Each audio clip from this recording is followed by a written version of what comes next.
Hey everyone, on the eve of the Oakland Alameda County Coliseum Joint Powers Authority meeting scheduled for 8:30 Friday, September 15th, I just got word that a major California Assemblyman is going to back the planned and proposed lawsuit against the Oakland Raiders for actions leading up to their approved relocation by the National Football League, which also will be named as part of the lawsuit.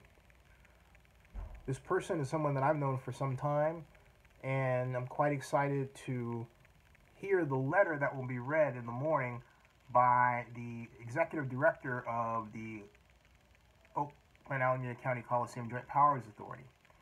Now, this is all centers around the plan that's called the Forever Oakland Initiative by the JPA, executive director.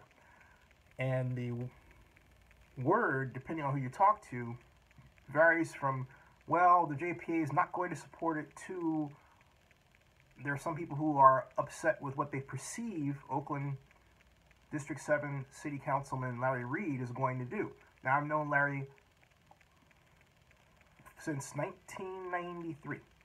And in fact, it was Larry who got me the job, actually, I think more appropriately say, created the path for me to become L.U. Harris Economic Advisor.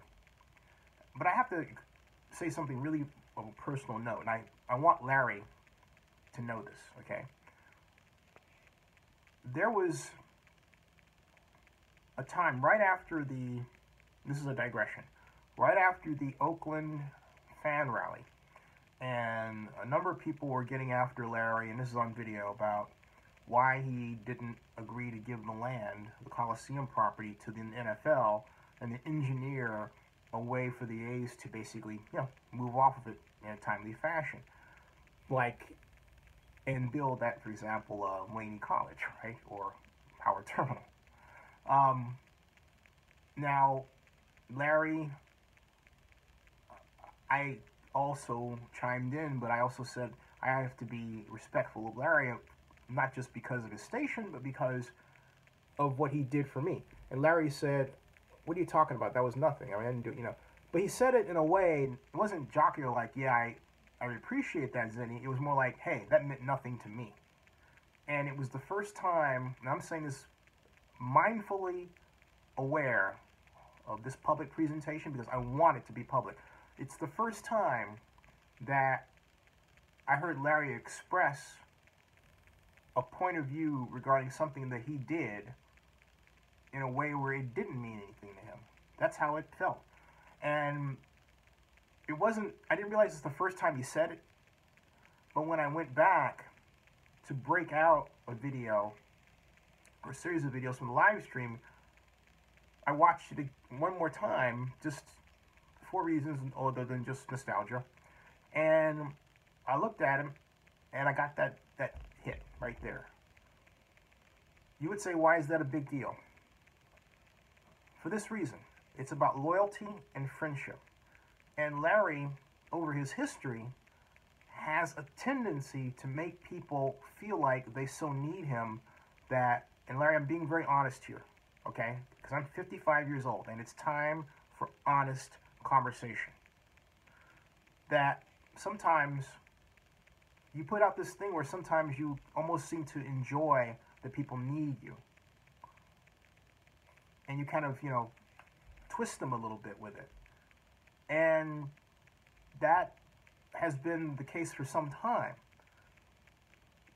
As I've told a number of people, everyone in their lives will be in a position where they control resources. Some to a great degree, some to a small degree. The measure of the person is how they treat others who need them when they have those resources. When I started sports business simulations, I never once, ever, put myself in a position where I made an IOU, a promise to someone else, okay? I always made sure that people were paid more often than not more than what that project may have been worth when I was able to do so. And when I wasn't able to do so, I did not make assurances that I could not back. I didn't do that. Very more recently, I met the boxer Leonard Davis, Oakland professional boxer, invited him on my live stream. He had no reason to believe that I was going to have this live stream and have him on, but I walked my talk and I did it. Now I have to build him a website. He's 24 years old, great young man, doing great things for Oakland in terms of fighting the good fight, literally as a professional boxer. Think about it, literally, okay? And he lives in your district, Larry, I might add. I'm talking about sticking together. And what's happened is that between us, between you, between Lynette, myself, you all don't fight for us, okay? And the perception is that you fight more for yourselves rather than for the community.